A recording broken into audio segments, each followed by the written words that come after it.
अलिफ लाम मीम अहसिबन्नास अन युत्रकू अन यक़ूलू आमन्ना वहुम ला युफ्तनून।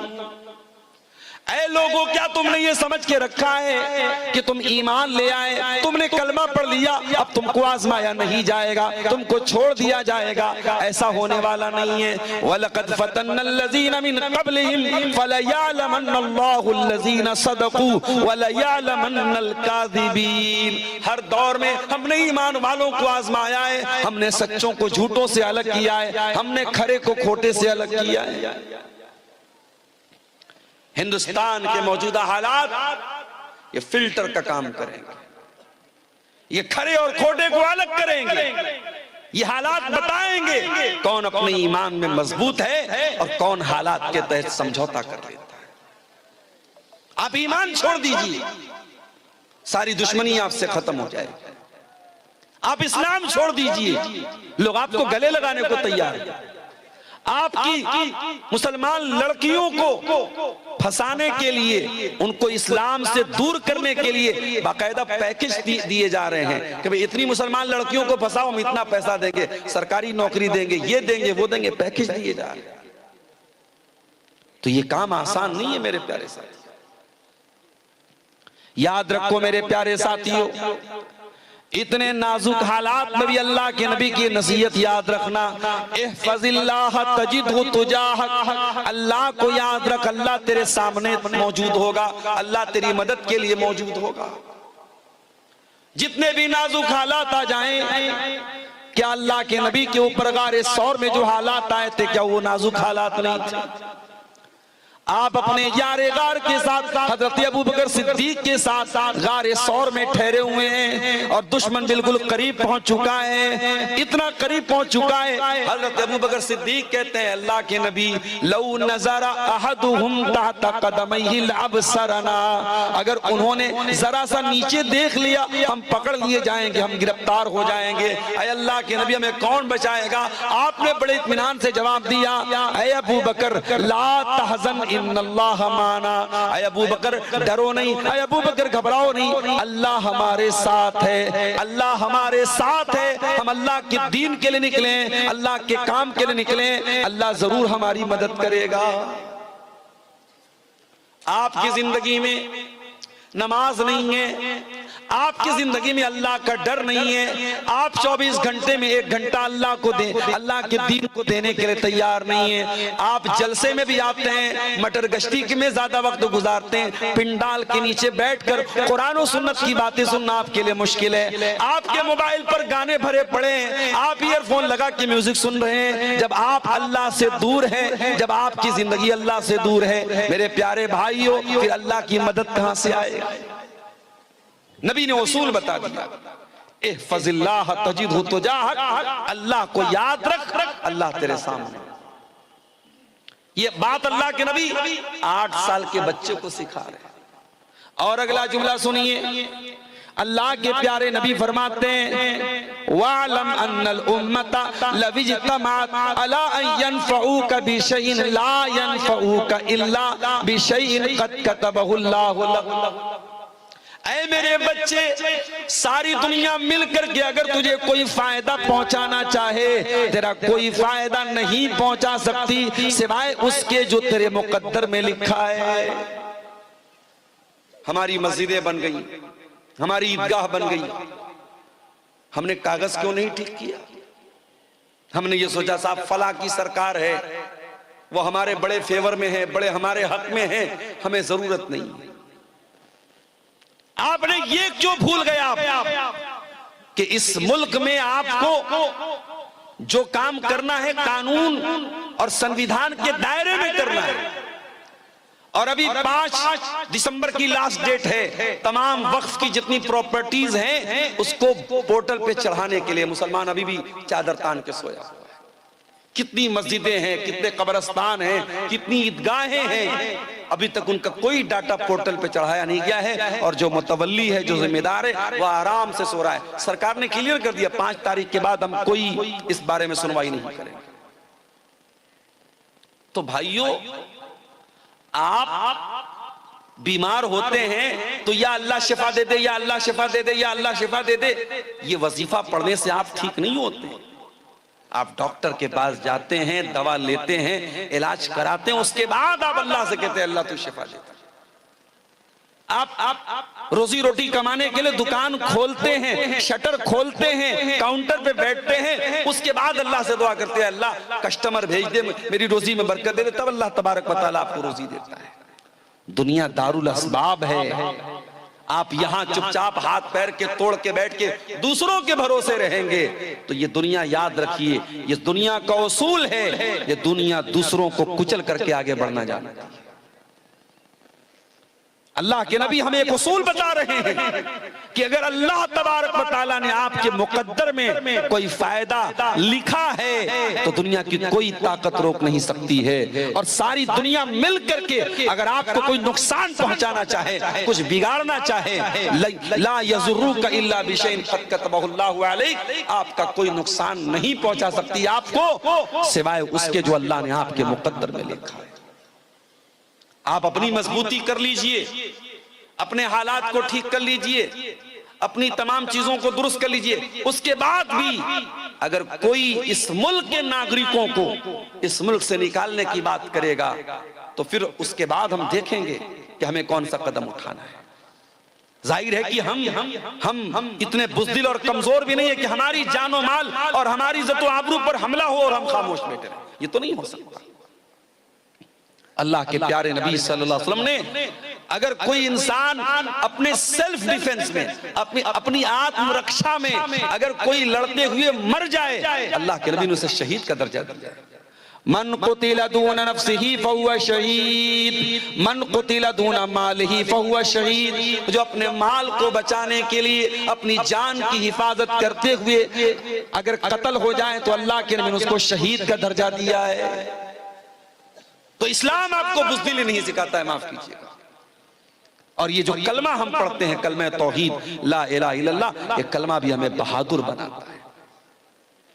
इस कलमे को पढ़ने के बाद मेरे प्यारे भाइयों, इस कलमे पर डटे रहना है, जमे रहना है, हालात जैसे भी आ जाएं, इस कलमे से पीछे नहीं हटना है। जो पीछे हट जाए वो अपने ईमान की खैर बनाए, वो मुसलमान नहीं है। इन्नल्लज़ीना क़ालू रब्बुनल्लाह सुम्मा इस्तक़ामू ततनज़्ज़लु अलैहिमुल मलाइकतु अल्ला तख़ाफू वला तहज़नू व अबशिरू बिल जन्नतिल्लती कुन्तुम तुअदून। जो लोग अल्लाह को अपना रब मानते हैं और फिर उसके ऊपर डट जाते हैं, अल्लाह के फरिश्ते आकर के उनको तसल्ली देते हैं कि तुम डरो नहीं, तुम परेशान ना हो, अल्लाह की मदद तुम्हारे साथ है, तुम्हें गमगीन होने की कोई जरूरत नहीं है, तुम्हें परेशान होने की कोई जरूरत नहीं है। अगर दुनिया में तुम परेशान भी रहोगे, हलाक भी हो जाओगे, आखिरत में तुमको जन्नत मिलेगी, तुम्हें परेशान होने की कोई जरूरत नहीं है।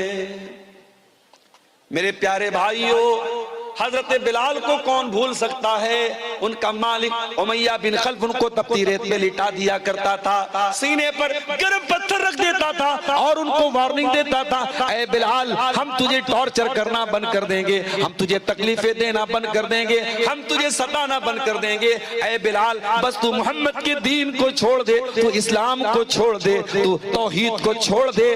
बिलाल कोई हैंडसम और खूबसूरत तो नहीं थे, बिलाल काले कलूटे थे, बिलाल गुलाम थे, बिलाल हबशा के रहने वाले थे, मगर बिलाल के काले सीने में जो दिल था वो दिल बड़ा रोशन, बड़ा नूरानी था। वो दिल अल्लाह की तौहीद से भरा हुआ था, वो दिल अल्लाह की मोहब्बत से भरा हुआ था। बिलाल का सीना छलनी हो रहा है, बिलाल की पीठ अरब की तपती रेत पर पिघल रही है, मगर बिलाल की जबान से क्या निकलता है? बिलाल कहते हैं अहद अहद, मेरा अल्लाह एक है, मेरा रब एक है, मेरा माबूद एक है। उस एक अल्लाह की तौहीद के साथ मैं कोई समझौता करने को तैयार नहीं। हजरत खुबैब इब्न अदी को देखो, सूली पे चढ़ाया जा रहा है। सूली पे चढ़ाने के पहले खुबैब से कहा गया है, खुबैब क्या तेरी कोई आखिरी ख्वाहिश है तो तू पूरी कर ले। खुबैब ने कहा मैं 2 रकात नमाज पढ़ना चाहता हूं, कब पढ़ ले। खुबैब ने वजू बनाया, 2 रकात नमाज पढ़ी और बहुत हल्की नमाज पढ़ी और सलाम फेरने के बाद कहा ऐ मक्का के काफिरों, अगर मुझे इस बात का डर न होता कि कहीं तुम ये न समझो कि मैं मौत के डर से नमाज को लंबा कर रहा हूं, मैं थोड़ी और लंबी नमाज पढ़ता। उसके बाद खुबैब को सूली पे चढ़ाने की तैयारी हो गई, खुबैब की जान लेने की तैयारी हो गई। सूली पे चढ़ाने के पहले खुबैब को एक मौका दिया गया, ऐ खुबैब क्या तू ये कहने को तैयार है, क्या तू ये मानने को तैयार है, क्या तू अपनी जबान से ये जुमला बोलने को तैयार है कि मेरी जगह आज मोहम्मद रसूलुल्लाह को सूली पे चढ़ा दिया जाए। ऐ खुबैब अगर तू इतना बोल दे हम तुझे छोड़ देंगे, हम तुझे माफ कर देंगे, हम तुझे जीवन दान दे देंगे। ऐ खुबैब तेरे सीने में रसूल की कैसी मोहब्बत थी, तेरे सीने में ईमान की कैसी मोहब्बत थी। खुबैब ने कहा है मक्का के काफिरों, तुम मेरी जगह मेरे नबी को सूली पे चढ़ाने की बात कर रहे हो, अरे मैं तो ये भी गवारा न करूंगा कि मेरे नबी के पांव में कांटा भी चुभोया जाए और खुबैब की जान को बख्श दिया जाए, खुबैब को माफ कर दिया जाए, खुबैब को छोड़ दिया जाए। खुबैब तो इस पर भी गवारा, ये खुबैब को तो ये भी गवारा नहीं है। ये तौहीद की बरकत है मेरे साथ, तौहीद इंसान को हिम्मती बनाती है। हजरत सुमैया को देखो, है तो वो एक औरत, दुनिया वाले कहते हैं औरत बड़ी कमजोर होती है, औरत बड़ी जज्बाती होती है, औरत बड़ी नाजुक होती है। मैं कहता हूं अगर औरत ईमान वाली बन जाए, तौहीद वाली बन जाए, इस्लाम वाली बन जाए, ये पहाड़ों से ज्यादा मजबूत बन सकती है। सुमैया बूढ़ी हो चुकी हैं, जवान बेटा उनका अम्मार है और उनके शौहर यासिर हैं। बाप शौहर के सामने बीवी और माँ के सामने बेटे को ये धमकी दी जा रही है। अबू जहल ये धमकी देता है, ऐ सुमैया बिन्त खय्यात, अगर तूने इस्लाम न छोड़ा, अगर तूने मोहम्मद का दीन न छोड़ा, ऐ सुमैया हम तेरे बदन के कपड़े उतार देंगे, हम तुझे मादर साथ नंगा कर देंगे, हम तुझे सर से पैर तक नंगा कर देंगे, निर्वस्त्र कर देंगे, तेरे बदन के कपड़े उतार देंगे। सुमैया बिन्त खय्यात इस्लाम छोड़ने को तैयार नहीं, तौहीद से समझौता करने को तैयार नहीं, मोहम्मद का दीन छोड़ने को तैयार नहीं। बिल आखिर अबू जहल ने सुमैया को नंगा कर दिया, जवान बेटे के सामने उसकी माँ को बरहना कर दिया और बड़ी बेदर्दी से बर्छी मार के हजरत सुमैया को शहीद कर दिया। इस्लाम की राह में पहला खून बहाने वाली अगर कोई औरत है वो सुमैया बिन्त खय्यात है। मेरे प्यारे भाइयों, एक औरत होने के बावजूद सुमैया ने जान तो दे दी मगर ईमान से समझौता न किया। सुमैया ने कयामत तक आने वाले मुसलमानों को ये मैसेज दिया, वो तौहीद पे चलने वालों, हालात से घबरा न जाना, हालात से परेशान न हो जाना, अगर तुम तौहीद वाले हो तो अपने कलेजे को मजबूत कर लेना। तौहीद आपको मजबूत बनाती है मेरे भाई। तौहीद का मानने वाला एक अल्लाह को मानता है, ऐसा नहीं है नवंबर में उसका माबूद कोई और है, दिसंबर में कोई और है, जनवरी में कोई और है, फरवरी में कोई और है, गर्मी का देवता कोई और है, जाड़े का देवता कोई और है, दौलत कोई और दे रहा है, ताकत कोई और दे रहा है, ऐसा नहीं। उसे दौलत अगर मांगनी हो अल्लाह से मांगेगा, उसे शिफा मांगनी हो अल्लाह से मांगेगा। हजरत यूसुफ अलैहिस्सलाम को देखो, यूसुफ कहां पहुंच गए, जेल में पहुंच गए, जबकि हजरत यूसुफ नबी थे, बाप भी नबी थे, वो भी नबी थे, बहुत खूबसूरत थे हजरत यूसुफ अलैहिस्सलाम। लेकिन हालात देखो मेरे भाइयों, बेकसूर होने के बावजूद, बेगुनाह होने के बावजूद यूसुफ अलैहिस्सलाम जेल की काल कोठरी में पहुंच गए। और ये मत समझना कि जेल में जब वो पहुंच गए तो उसको मुसीबत समझ रहे थे, वो खुद अल्लाह से दुआ मांग रहे थे, अल्लाह मुझको जेल में पहुंचा दे। क्यों दुआ मांग रहे थे, आओ उनकी दुआ पढ़ के सुना देता हूं। कितनी प्यारी दुआ करते हजरत यूसुफ अलैहिस्सलाम। कहते रब्बी सिजनु अहब्बु इलैया मिम्मा यदऊननी इलैहि, ऐ अल्लाह ये औरतें, ये मिस्र की औरतें मुझसे गलत काम करवाना चाहती हैं। ऐ अल्लाह, ये अजीज मिस्र की बीवी मुझसे ज़िना करवाना चाहती है। ऐ अल्लाह, ये मुझसे गलत काम करवाना चाहते हैं। ऐ अल्लाह, रब्बिस सिजनु अहब्बु इलैया मिम्मा यदऊननी इलैहि। ऐ अल्लाह, ये औरतें मुझसे जो काम करवाना चाहती हैं उससे बेहतर तो ये है, ऐ अल्लाह, मुझे तू जेल की काल कोठरी में डाल दे। व इल्ला तसरिफ अन्नी कैदहुन्ना अस्बु इलैहिन्ना व अकुम मिनल जाहिलीन। और ऐ अल्लाह, अगर तूने इनकी चाल को नाकाम नहीं किया, अगर तूने इन औरतों की चाल को नहीं फेरा, ऐ अल्लाह, मैं झुक जाऊंगा इनकी तरफ, मैं माइल हो जाऊंगा इनकी तरफ, और मैं भी जाहिलों में से हो जाऊंगा। क्योंकि औरत की चाल से बचना बड़ा मुश्किल काम है, औरत के फरेब से बचना बहुत मुश्किल काम है।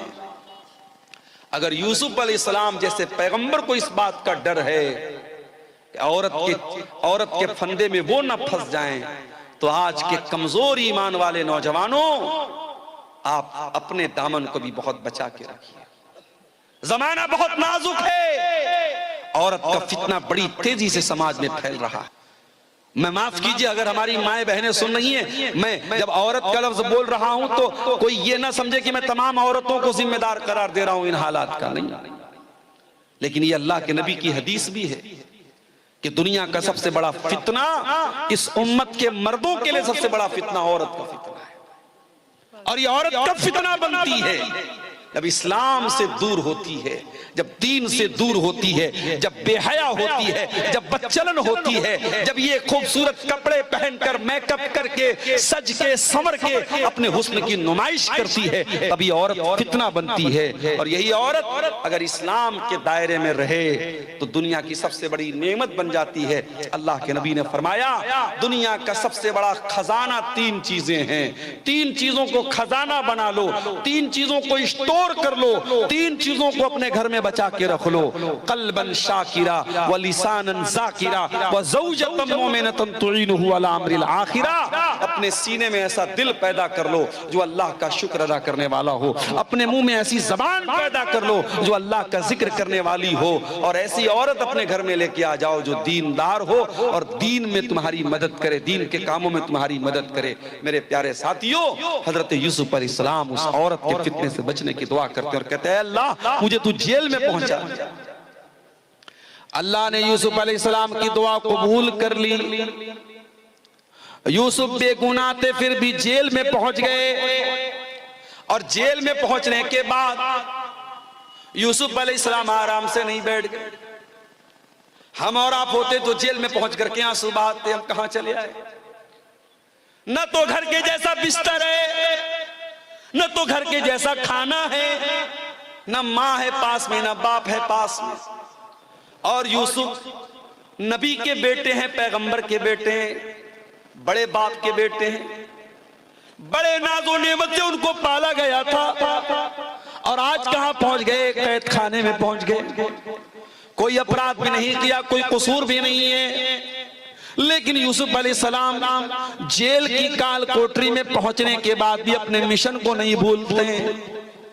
वो जेल के अंदर जो कैद खाने के अंदर जो साथी होते हैं उनको तौहीद की दावत देने लगते हैं, उनको इस्लाम के बारे में बताने लगते हैं। दो कैदियों से कहते हैं, या साहिब इस सिजनी अरबाबुम मुतफर्रिकून खैरुन अमिल्लाहुल वाहिदुल कहार। ऐ मेरे कैद खाने के साथियों, ये बताओ कि एक अल्लाह ज्यादा बेहतर है या कई खुदाओं को मानना ज्यादा बेहतर है? मा ताबुदून मिन दूनिही इल्ला अस्माअन सम्मैतुमूहा अंतुम व आबाउकुम मा अंज़लल्लाहु बिहा मिन सुल्तान। ऐ लोगों, तुम अल्लाह को छोड़ के जिनको पुकारते हो वो तो सिर्फ नाम है जो तुमने रख लिए, तुम्हारे बाप दादा ने रख लिए, उनकी अल्लाह ने कोई दलील नहीं उतारी है। भाई नाम रख लिया आपने, किसी का नाम रख लिया आपने गौसे आजम, सबसे बड़ा मदद करने वाला, किसी का नाम रख लिया गरीब नवाज, गरीबों को देने वाला, किसी का नाम रख लिया दस्तगीर, हाथ पकड़ने वाला, किसी का नाम रख लिया दाता देने वाला, किसी का नाम आपने रख लिया मुश्किल कुशा। आपने नाम रख लिए हैं, अल्लाह को छोड़ करके इनकी कोई हकीकत नहीं है, अल्लाह के सिवा कोई देने वाला नहीं है। मेरे प्यारे, तो तौहीद आपके ज़हन को सुकून देती है मेरे प्यारे साथी। तौहीद पर चलने वाला एक रास्ते पर चलता है। प्राणपुर से कटिहार जाने वाला रास्ता अगर हमको पकड़ना है और हम पीछे मनिहारी का रास्ता पकड़ लें, कहीं और निकल जाएं, हम मंजिल से भटक जाएंगे। अगर आप तौहीद पर चल रहे हैं तो तौहीद आपको सिरात मुस्तकीम के रास्ते पे लेके जाएगी, जन्नत के रास्ते पे लेके जाएगी। और यही वजह है तौहीद पर चलने वाला वो इधर उधर भटकता नहीं, कभी यहां कभी वहां नहीं रहता है, वो एक प्लेटफॉर्म पे रहता है। इहदिनस सिरातल मुस्तकीम। वो पांचों टाइम अल्लाह से यही दुआ करता है, अल्लाह हमको सिरात मुस्तकीम पे कायम रख, हमको इसी सीधे रास्ते पे चलने की तौफीक दे। तौहीद पे चलने वाला सुकून की दौलत से माला माल होता है। मेरे प्यारे नौजवान साथियों, आपसे एक बात कहना चाहता हूं, सुकून किस चीज का नाम है? क्या ज्यादा पैसा कमा लेने का नाम सुकून है? माफ करना, बड़े बड़े अरबपतियों को रात में सोने के लिए स्लीपिंग पिल्स लेनी पड़ती है, नींद की दवाएं लेनी पड़ती हैं। और किसी गांव का कोई गरीब आदमी रात में साग रोटी खा लेता है, मछली भात खा लेता है, दाल चावल खा लेता है और आराम से सो जाता है। इसका मतलब यह हुआ कि सुकून का ताल्लुक पैसे से नहीं है। जितने सुकून के साथ वो गरीब आदमी अपनी झोपड़ी में सो रहा है, वो करोड़पति महल में उतने सुकून से नहीं सो रहा है। इसीलिए बहुत ज्यादा दौलत के पीछे ना भागो मेरे प्यारे भाइयों। दौलत कमाओ, दौलत जरूरी चीज है, लेकिन अगर दौलत मिल गई, हलाल तरीके से मिल गई, तो हराम रास्तों पे न जाना, वरना सुकून की दौलत छिन जाएगा। अल्लाह के प्यारे नबी बड़ी प्यारी बात इरशाद फरमाते हैं, लैसल गिना अन कसरतिल अरदी वलाकिन्नल गिना गिनन नफ्सी। अरे ज्यादा पैसा हो जाना, ज्यादा सामान हो जाना, ये दौलत नहीं है, ये मालदारी नहीं है। असल मालदारी है कि इंसान का दिल मालदार हो जाए, इंसान का नफ्स गनी हो जाए, इंसान दिल का मालदार हो जाए। कुछ लोग होते हैं ना, चमड़ी चली जाए दमड़ी न जाए, पैसा बहुत है मगर एक पैसा भी अल्लाह की राह में खर्च करने की बात आ जाए, किसी गरीब को देने की बात आ जाए, नानी मर जाती है। चमड़ी चली जाए दमड़ी न जाए। पैसा है, दौलत है, दिल नहीं है। और मैं देखता हूं कभी कभी मदरसों में चंदा जब लोग देते हैं, दान देते, गरीब आदमी जो बेचारा बहुत मामूली कमाने वाला है, अपनी हैसियत से बढ़ के वो देता है। और करोड़पति लोग बेचारे जो है वो बंगला में तकरीर करने वाला उसको दाएं बाएं से खींचता है, पकड़ता है, बुलाता है, उसके बाद बड़ी मुश्किल से 5,000 10,000 रुपया वो निकालता है। तो अल्लाह ताला क्या तो नीयत देखी जाएगी, अल्लाह क्या तो इखलास देखा जाए। सही बुखारी की पहली हदीस क्या है? इन्नमल आमालु बिन्नियात। सारी नेकियों का दारो मदार अल्लाह ताला की नीयत पर है। आप कटिहार छोड़ के दिल्ली जा रहे हैं, आप कटिहार छोड़ के गुवाहाटी जा रहे हैं, आप कटिहार की सरजमीन छोड़ के मुंबई जा रहे हैं, किस लिए जा रहे हैं? पैसा कमाने के लिए, बाल बच्चों का पेट भरने के लिए। और एक आदमी कटिहार छोड़ के या कोई भी जगह छोड़ के दूसरी जगह जा रहा है, क्यों जा रहा है? अपना दीन बचाने के लिए, अपना ईमान बचाने के लिए, अपने आप को इस्लाम पर अमल करने के लिए। दोनों ने शहर छोड़ा, दोनों ने वतन छोड़ा, लेकिन जिसने दीन और ईमान के लिए अपना वतन छोड़ा उसको शरीयत में मुहाजिर कहा जाएगा, उसके अमल को हिजरत कहा जाएगा, उसको हिजरत का सवाब मिलेगा। लेकिन जो रोजी रोटी के लिए, किसी लड़की से शादी करने के लिए, किसी औरत को हासिल करने के लिए, किसी दौलत को हासिल करने के लिए अपना शहर छोड़ के जाएगा, उसको हिजरत का सवाब नहीं मिलेगा। अमल एक है, काम एक है, नीयत अलग अलग होगी तो मामला बदल गया मेरे प्यारे साथियों। इसलिए नीयत को दुरुस्त करो। तौहीद आपकी नीयत को भी दुरुस्त करती है। अगर आपकी तौहीद पक्की होगी तो आप नमाज अल्लाह के लिए पढ़ेंगे, आप मदरसे में दान अल्लाह के लिए देंगे, आप गरीबों की मदद अल्लाह के लिए करेंगे, आप रोजा अल्लाह के लिए रखेंगे, आप हज करेंगे अल्लाह के लिए, आप ज़कात देंगे अल्लाह के लिए। अगर आपकी तौहीद पक्की है तो आपकी नीयत भी पक्की है। परसों जुमा का दिन है, फजर की नमाज में अगर आप पहुंचे और उम्मीद है कि आप पहुंचेंगे, क्योंकि आप जलसे में अगर रात को 1-1:30 बजे 2 बजे तक जलसे में आप रह रहे हैं तो आपके अंदर दीन का बड़ा जज्बा है, बड़ा शौक है, तो आप फजर की नमाज भी जमात से जरूर पढ़ते होंगे इंशाअल्लाह। अगर आप जुमा के दिन फजर की नमाज में पहुंचे और इमाम साहब ने सुन्नत के मुताबिक पहली रकात में सूरह सजदा की तिलावत की और दूसरी रकात में उन्होंने सूरह दहर की तिलावत की, तो सूरह दहर में ये आयतें भी आप इमाम साहब के मुंह से सुनेंगे। इन्नमा नुतिमुकुम लिवजहिल्लाह व युतिमून अत्ताम अला हुब्बिही मिस्कीनन व यतीमन व असीरा। अल्लाह के नेक बंदे गरीबों को खाना खिलाते हैं, यतीमों को खाना खिलाते हैं, कैदियों को खाना खिलाते हैं। इन्नमा नुतिमुकुम लिवजहिल्लाह, और जब वो गरीबों को खाना खिलाते हैं तो इसलिए नहीं खिलाते कि फोटो खींच लें उनका। हम लोग भी कहीं जाते हैं जलसों में, प्रोग्रामों में, तो अब ये सेल्फी लेने वाले जो हमारे नौजवान हैं वो दस्तरखान पे भी जाके सेल्फी ले। मैं मना करता हूं भैया मत फोटो मत लो, ऐसे ही लोग उलमा को बदनाम करते, उलमा खाते बहुत हैं, मौलवी खाता बहुत है। और जब ये कहो कि भाई अपने बच्चे को मौलवी बनाओ तो कहते हैं खाएगा कहां से। बड़ी अजीब बात है, ऐसे तो बोलेंगे मौलवी खाता बहुत है, और बच्चे को आलिम बनाने की बात कहो तो बोलेंगे खाएगा कहां से। तो दस्तरखान पर भी हमारे फोटो लिए जा रहे हैं, क्यों साहब?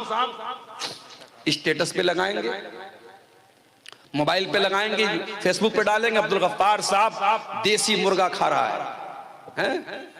एक जगह जलसे में अपनी बेटी को लेके चला गया, ये यूट्यूबर लोग, अल्लाह इनको माफ करे, इनको थंबनेल लगाना भी नहीं आता। नेपाल में एक जलसे में अभी गया अपनी बच्ची को लेके, तो एक यूट्यूबर ने थंबनेल लगाया, अब्दुल गफ्फार सलवी अपनी बेटी को ले गया, जलसा में ले गया, तकरीर में ले गया।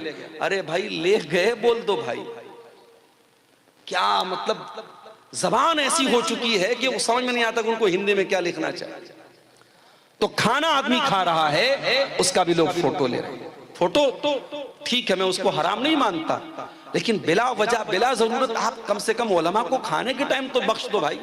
आदमी खाना खा रहा है, उसकी क्या पोजीशन है, किस हालत में वो मुंह बनाए हुए, आप उसी हालत में फोटो ले रहे हो। मैं बहुत सख्ती से मना करता हूं कि भाई फोटो कम से कम खाना खाने के टाइम तो फोटो। कई बार ऐसा होता है जलसा तकरीर करके मुझे निकलना है, फौरन ट्रेन पकड़नी है, भागना है, मौलाना एक सेल्फी लेना है, मौलाना एक, अबे तुम्हारी सेल्फी के चक्कर में भाई मेरी ट्रेन छूट जाएगी। तो फोटो लेने का, सेल्फी लेने का बड़ा शौक है। तो बात ये किससे निकली? खाने से बात निकली। अल्लाह के नेक बंदे खाना खिलाते हैं गरीबों को, लेकिन जब खाना खिलाते हैं तो थैंक यू सुनने के लिए नहीं, जज़ाकल्लाह खैर सुनने के लिए नहीं, शुक्रिया सुनने के लिए नहीं, कहते इन्नमा नुतिमुकुम लिवजहिल्लाह, हम तुम्हें अल्लाह ताला की रजा के लिए खाना खिला रहे हैं। ला नुरीदु मिनकुम जज़ाअन वला शुकूरा, हमें तुमसे कोई बदला नहीं चाहिए, हमें तुमसे कोई शुक्रिया नहीं चाहिए। इन्ना नखाफु मिर रब्बिना यौमन अबूसन कमतरीरा, हम तो अल्लाह के अजाब से डरते हैं, हम तो कयामत के दिन से डरते हैं, और इसलिए हम तुमको खाना खिला रहे हैं। मेरे प्यारे भाइयों, तौहीद में मजबूत हो जाओगे तो नीयत भी अच्छी हो जाएगी। मदीना में एक आदमी का इंतकाल हो गया। इंतकाल के बाद जब उनको जनाजे के लिए उनको जब नहलाया जाने लगा, जब उनको मैयत को गुस्ल दिया जाने लगा, उनकी पीठ के ऊपर बड़े बड़े मोटे मोटे निशान पाए गए बोरे के।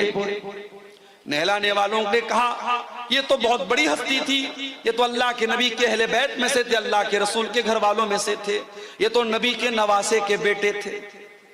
नवासे के बेटे को क्या बोलेंगे? हमारे यहाँ पर नवासा बोलते हैं, आप क्या क्या बोलते हैं? पर नवासा ही बोलते हैं। नबी के पर नवासे हैं, ये नवासे के बेटे हैं। अली इब्ने हुसैन उनका नाम था। उनको गुस्ल दिया जा रहा है और पीठ पर मोटे मोटे बोरे के निशान। नहलाने वालों ने लोगों से पूछा क्या मामला है, इनकी पीठ पर ये निशानात कैसे? बात उड़ते उड़ते मदीना में फैल गई।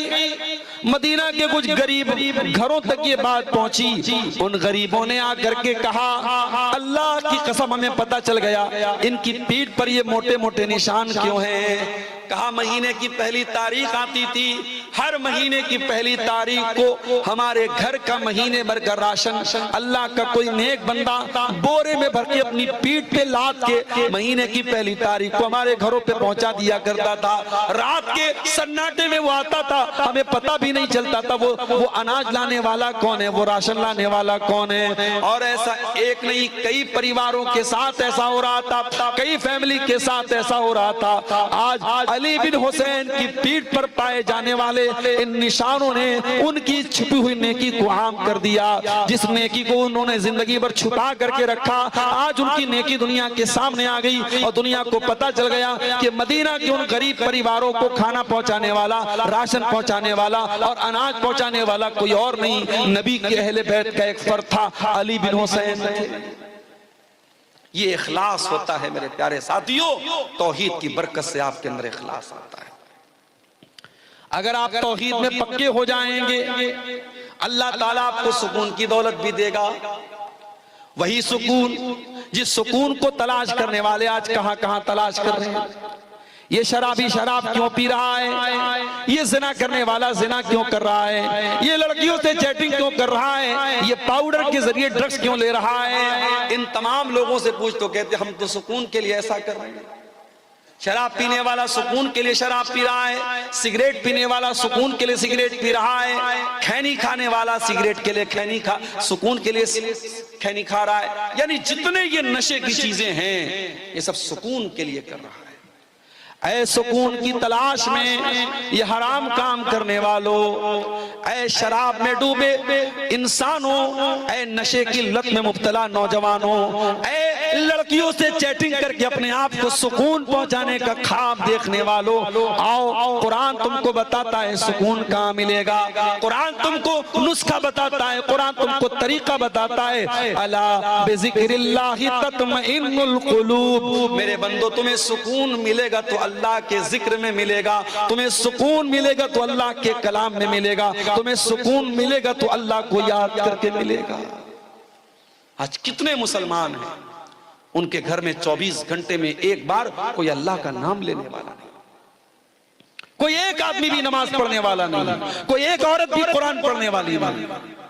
दिन रात मोबाइल पे गाने बज रहे हैं, दिन रात बच्चों के हाथ में मोबाइल, बड़ों के हाथ में मोबाइल, गाने बजाने मुसलमानों के घरों में बज रहे हैं। ओ लोगों, आपने बिल्डिंगें तो बड़ी आलीशान बना ली, आपने मकान तो बड़े अच्छे बना लिए, मगर माफ करना अगर आपके घरों में अल्लाह का नाम नहीं लिया जा रहा है, अगर आपके घरों में अल्लाह का जिक्र नहीं हो रहा है, मैं नहीं कह रहा हूं, अल्लाह के प्यारे नबी फरमा रहे हैं ऐसा घर मुर्दा है, मुर्दा।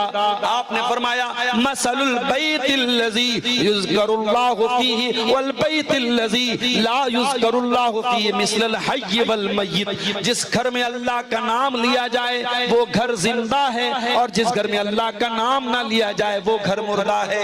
हमारे घर मुर्दा हो चुके हैं। जिन घरों में अल्लाह का नाम ना लिया जाए उन घरों में सुकून कहां से आएगा।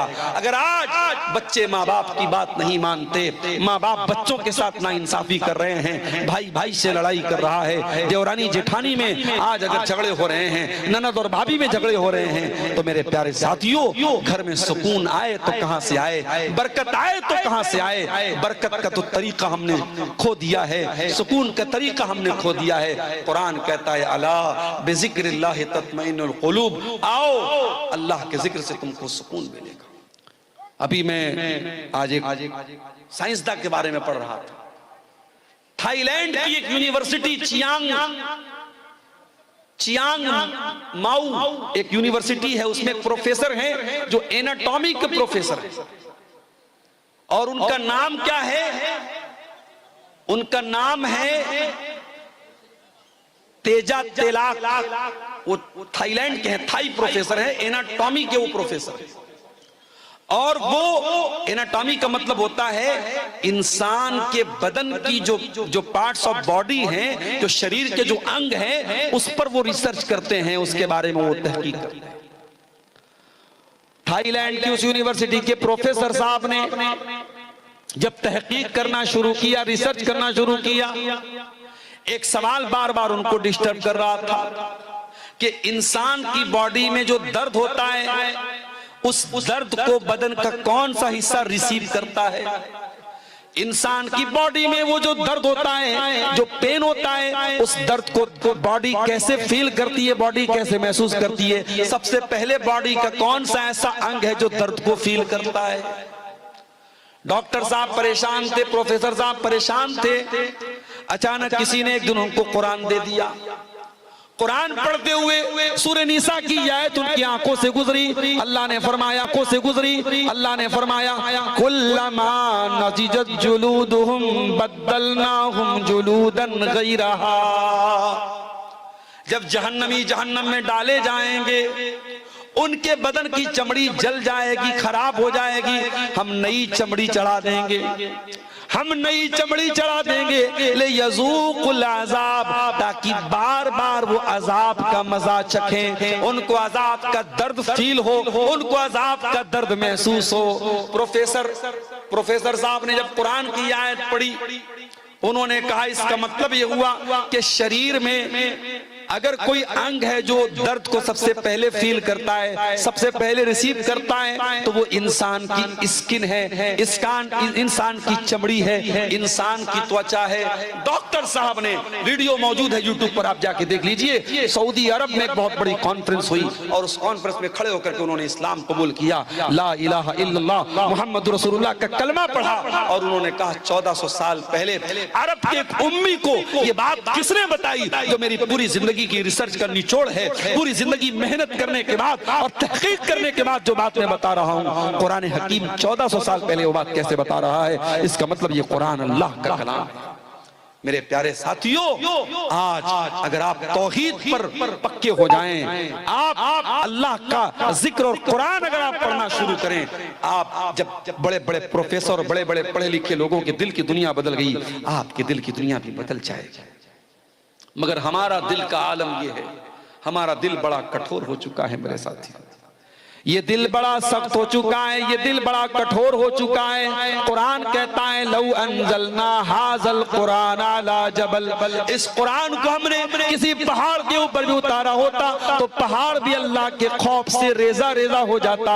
लराइतहु खाशियम मुतसद्दिअम मिन खशियतिल्लाह। इस कुरान के अंदर वो पावर है कि बड़े बड़े पहाड़ को भी चकनाचूर कर सकता है, लेकिन इंसान के दिल पर आज कुरान का कोई असर नहीं हो रहा है। क्यों? क्योंकि पहाड़ से ज्यादा कठोर हो चुका है इंसान का दिल। मेरे प्यारे साथियों, सुकून की दौलत भी इसी कुरान के जरिए मिलेगी, इसी अल्लाह के जिक्र के जरिए मिलेगी, और जो आदमी तौहीद के रास्ते पर चलता है उसके दिल को अल्लाह ताला सुकून की दौलत से भी माला माल कर देता है। मूसा अलैहिस्सलाम को देखिए, बनी इस्राइल को लेके जा रहे हैं, फिरौन को पता चला, फिरौन ने पीछा किया, सामने दरियाए कुलजुम आ गया। मूसा अलैहिस्सलाम के साथियों ने क्या किया है, मूसा इन्ना लमुद्रकून, अब तो हम पकड़ लिए जाएंगे, अब हमें कौन बचाएगा। मूसा अलैहिस्सलाम ने बड़े इत्मीनान से जवाब दिया, कल्ला इन्ना मइया रब्बी सयहदीन, ऐ मेरी कौम के लोगों, मेरा रब मेरे साथ है, मेरा अल्लाह मेरे साथ है, वो जरूर कोई ना कोई रास्ता निकालेगा। ये सुकून हजरत मूसा के दिल में कैसे पैदा हुआ? ये तौहीद की बदौलत पैदा हुआ। जब इंसान की तौहीद पक्की होगी, जब अल्लाह पर यकीन पक्का होगा, बड़े बड़े मुश्किल हालात में भी वही सुकून उसके दिल में मौजूद होगा। मूसा अलैहिस्सलाम ने कहा मेरा रब मेरे साथ है, वो जरूर कोई ना कोई रास्ता निकालेगा। फ़अौहैना इला मूसा अन इज़रिब बिअसाकल बहरा फनफलक फकाना कुल्लु फ़िरक़िन कत्तौदिल अज़ीम। अल्लाह फरमाता है, हमने मूसा से कहा, ऐ मूसा तू पानी के ऊपर अपने आसा को, अपनी लाठी को मार दे, पानी फट जाएगा और दोनों तरफ पानी रुक जाएगा और बीच में रास्ता बन जाएगा। पानी के ऊपर कभी रास्ता बनते देखा है? मनिहारी का ब्रिज बन रहा है, कितने जमाने से काम चल रहा है, अभी लोग बता रहे 2026-27 में काम कंप्लीट होगा। पानी के अंदर ब्रिज बनाना आसान काम नहीं, पानी के अंदर पिलर खड़ा करना आसान काम नहीं है। अल्लाह ताला की टेक्नोलॉजी देखो मेरे भाई, अल्लाह ने पानी को रोक दिया दोनों तरफ और बीच में रोड बन गई, रास्ता बन गया, और मूसा अलैहिस्सलाम अपने साथियों के साथ बड़े आराम से पानी को क्रॉस कर गए। अल्लाह ताला की जो टेक्नोलॉजी होती है, अल्लाह की जो तदबीर होती है, इंसान वहां तक पहुंच भी नहीं सकता। वल्लाहु खैरुल माकिरीन। इंसानों की तदबीर अल्लाह की तदबीर के सामने कुछ नहीं है। जब अल्लाह अपनी प्लानिंग करेगा तो इंसानों की तदबीर, इंसानों की चालबाजी, इंसानों की मक्कारी धरी की धरी रह जाएगी। अल्लाह की तदबीर उनकी सारी मक्कारियों को खत्म कर देगी मेरे प्यारे साथी। तो तौहीद पे चलने वाला सुकून की दौलत से माला माल होता है। जो इंसान तौहीद पर चलता है वो अल्लाह के कैमरे से हमेशा डरता रहता है।